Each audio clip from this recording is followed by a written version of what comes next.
Hey everyone, I'm Selena for Who is Jesus Today, and I would like to take out this time to acknowledge this a tragedy that has occurred.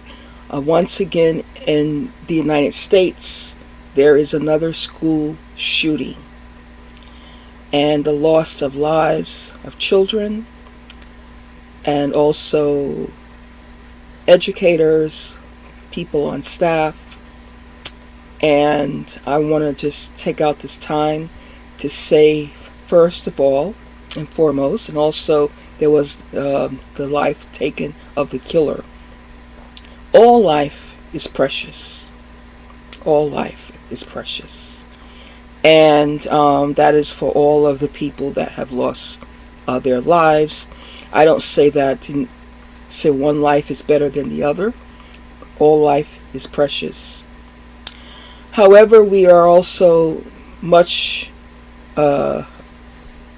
aggrieved by the fact that 3 young children, not even yet 10, was barely beginning their lives.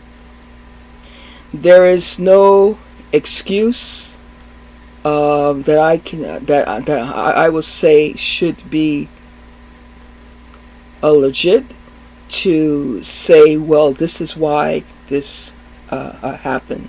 This is a hideous crime done to innocent people. 3 are children, 3 are adults, and also the killer.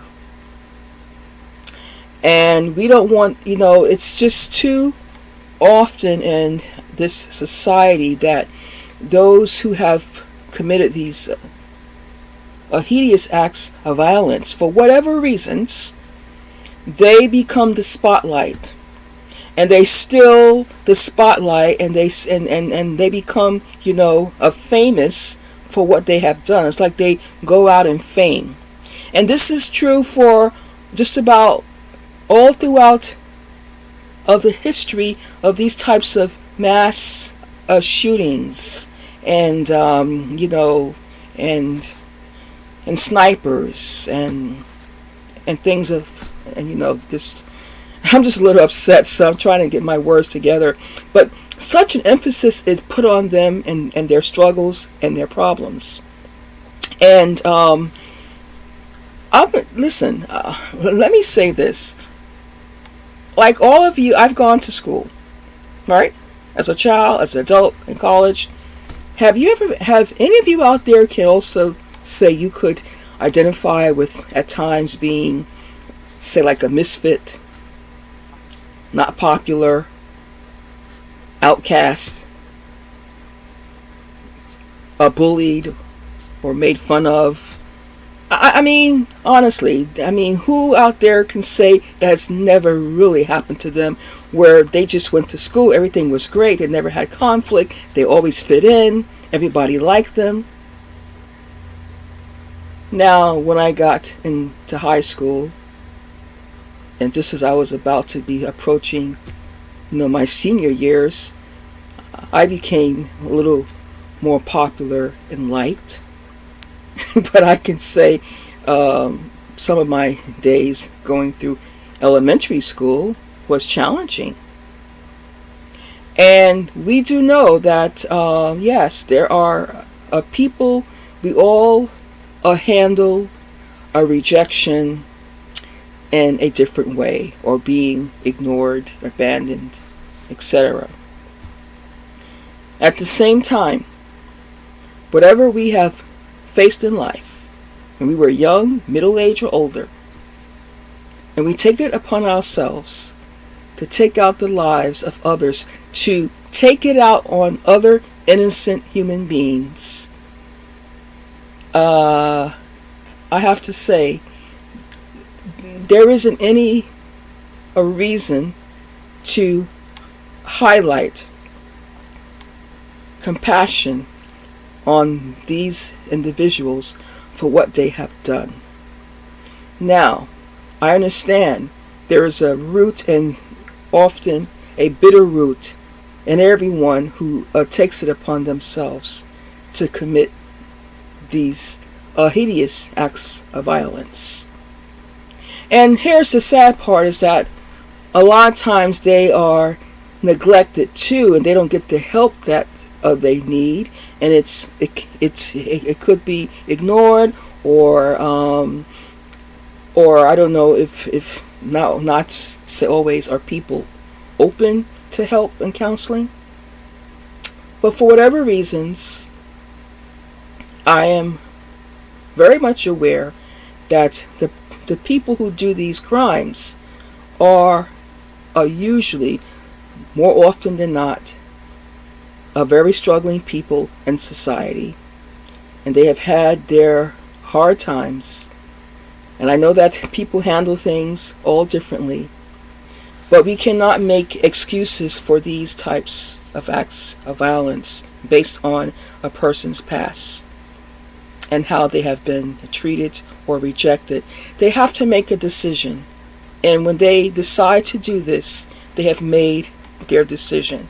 And I do believe that there are people that certainly are not as balanced, and things in their life journey has contributed to what they have done, but we mustn't make them heroic, and we mustn't show more sympathy for them than the victims that were just taken out just like that, who didn't have anything to do with their painful journey. They didn't have anything to do with their rejection. They don't even know their life story. Just think about that. They have no idea, just about in all the cases. This is all done at random. In this particular situation, we're going to get to different types of dialogues. This is going to go in several ways. I feel I can foresee that. For one, this is a Christian school, and they are upholding, a Christian values based on the Bible. That's just what I would assume, since it is a Christian school. Okay, I don't know of the curriculum, but it is. This student that did this violence, as all of you may have heard, that they were a student there a while ago, because now they are 28. So to be 28 and to go back to your middle school, and something happened in your middle school, those kids are no longer there. Okay, they're walking around the world like you now in your generation. And secondly, they are transgender. And already I am hearing much more emphasis is being placed on how the shooter may have been rejected, right? Discriminated against and hurt. But you know what? What does that have to do with these little kids in this school now that they have been finished with a while ago? They've gone back to a school just to hurt innocent kids. Yeah, I get it. And their psyche, maybe they were struggling with their identity when they were around that age, and this is how they have connected the dots. But if the shooter had not been transgender, then there would be a different conversation around this, right? Or whatever is the shooter's race or ethnic background comes into play. Not so much age as much. So all these things really come into play, and we focus on the shooter, and we start to make them somehow the highlight now of the entire incident, while the victims and their grieving loved ones somehow fade little by little out into the shadows. And who do we remember? Who do people, because of all of the coverage, who starts to get most of the recognition? The shooter. Those who did the hideous act of crime against innocent people, bystanders.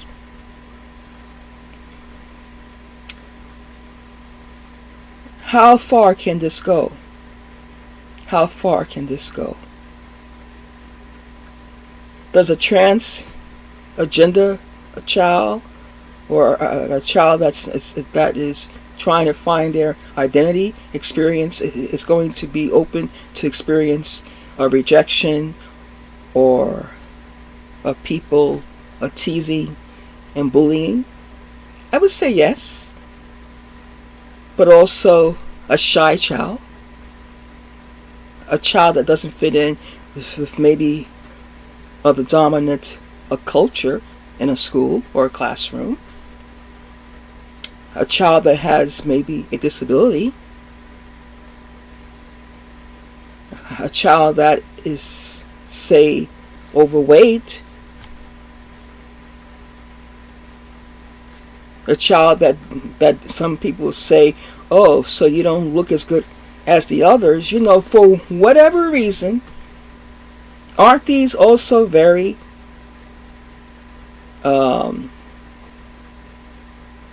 potential reasons why thousands and thousands of kids across the nation in schools are bullied every day?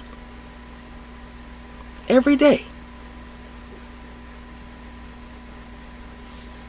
Transgender kids aren't still the largest population in schools across the United States of America, and therefore most of the bullying is being done to kids who are not transgender kids, and no one talks a lot about that until maybe something terrible really happens to them.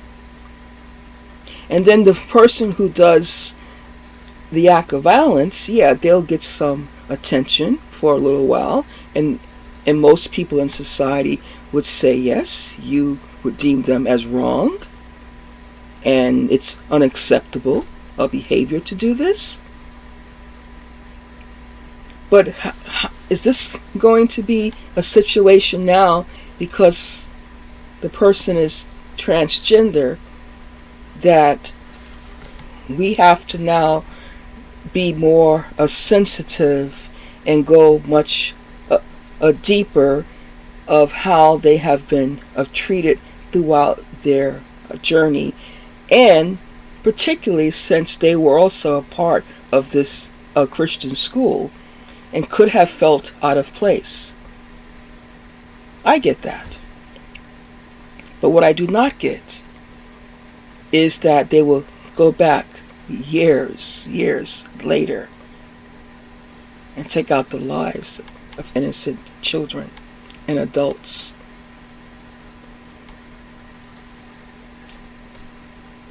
And if they were alive today, would they think that was something that was deserved, and they would have no remorse for what they did? And now, based on the popular opinions of today regarding the trans community, would they be given a whole lot of, say, leeway and counseling that, that environment led you to be this way? It started very early, these feelings of rejection, abandonment, not able to be you. And then it was escalated. So now we're going to transfer the blame to the social and biblical standards of a school, right? Does this happen in general with school shootings? No, it won't. Not if it's just a regular public school and it's a person who's not transgender. Then it stays just as it is. Innocent kids and teachers, people in the school, were killed, and it's just unacceptable. And we don't want to get it so deep into trying to psychoanalyze the shooter, because they are a criminal. So you're saying, okay, so I am also sorry for the life lost of the shooter, regardless of what is their background and persuasion and identity, a status, Of course, as I said, I begin this saying, all life is precious. All life is precious. And the life of the shooter it's not a life I say, oh, we should just forget about it and that's that. No. They have also family, maybe siblings, friends that are also grieving. But let's not let these families and children fade out into the shadows, because this is going to become a topic now about the emotional imbalances of the shooter and what has contributed to it. And evidently it seems that if they have a grievance with the school that they once attended, a Christian school, obviously we're going to be going back and forth with some of this type of conversation. And so here we go again. Innocent people killed. Just a little bit of thought toward them. All this emphasis on a shooter and their psyche and how they've been offended and wounded in society. And the truth of the matter is, whether you are, whatever is your sexual orientation, whether you are in the transgender community or not, I can guarantee you, if we took a vote, we took a poll, how many of us out there have had a journey of rejection, not fitting in, being bullied for something? Someone trying to steal your lunch, being called a name. But we know, as most of us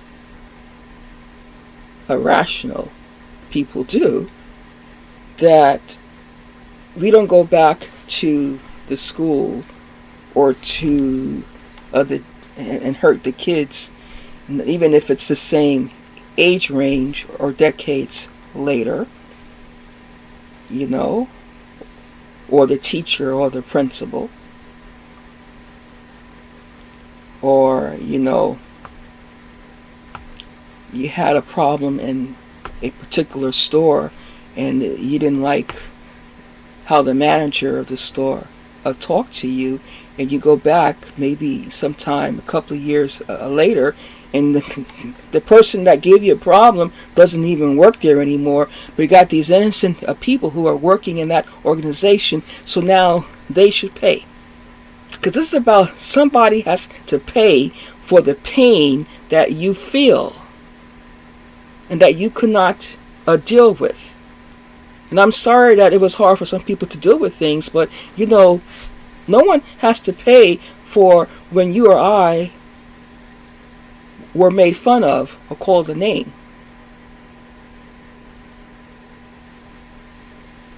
Because you got also, there's a thing about life, putting the blame exactly where it belongs. But even though we can prove that people are wrong and they should be accountable for their mistreatment of others, especially when they are, like, say, educators, you are responsible for the well-being of all of your students, regardless of how they look or what's their sexual orientation. at the same time, why should people get special treatment based on their sexual orientation? Why? Why should we keep drawing so much attention? Because I think that, to me, in of itself, becomes even bias, where you have to keep highlighting and drawing so much attention to a certain segment of society. That's not really inclusion. When you are constantly, say, highlighting a particular group of people all the time, drawing all the attention there. Listen, I worked in schools for a couple of years. I'm not active at the moment. I've taken another turn in my life and career, but I have been in schools. I have taught in schools in 2 other countries. I've been in South America, and yeah, and I know how hard it can be for some people, and how some people stand out. Some kids, they stand out, and so on. Yet at the same time, we cannot make them also the star of the show. And there are times that we have to help them to just overlook things and to be a part of the mainstream, circle. And yeah, so those are my thoughts here, because I am like so many of you. We are sad, we agree it's another act of violence and taking out the lives of kids in school. Kids go to school to learn, to do what they have to do. They have to deal with so much threat to their, say, well-being, and not just from each other, but also now from people coming in as outsiders and just gunning them down. And then you have teachers, and I know I have been in schools, and at times it has been risky, and I know that, and something can happen at any moment, and you know that you would take risk for your kids. I can say that's probably the heartbeat of just about every true teacher, and that has happened. So here we go again. But I just pray for, Lord, you just to bring a healing to other families where there's been loss of life, and for your comfort and peace, for healing, and for the family of the shooter. I do pray for them to be comforted. Yes, I do. At the same time, I pray this all in Jesus' name. At the same time, I say to the United States of America, don't make heroes out of offenders, people who have done hideous acts of crime, regardless of their background and journey of disadvantages. It cannot be justifiable, these types of hideous acts of violence. I can understand what can bring a person to their breaking point, but it cannot be justifiable. Because I'm sure many of you that are hearing me, and I'll speak on my own behalf, there's been things in my life that have brought me, I felt like, to a point of just almost no hope and wanting to give up. But it wasn't in my place right for me to go back and say it. Let me take down those who hurt me. A lot of us really would feel that way if you know Jesus, and if you're not a follower of Jesus, you just know that you don't take things like that in your hands. That's not a part of the healing, and that's not the solution. So with that being said, that's enough. We'll see how things are going to go. But yeah, whatever struggles the shooter had, what happened today is painful. It's an act of violence, and there's no excuse for it, and it should not be excused for any kind of struggles that may have been from the shooter. Yes, and that's just the way I see it.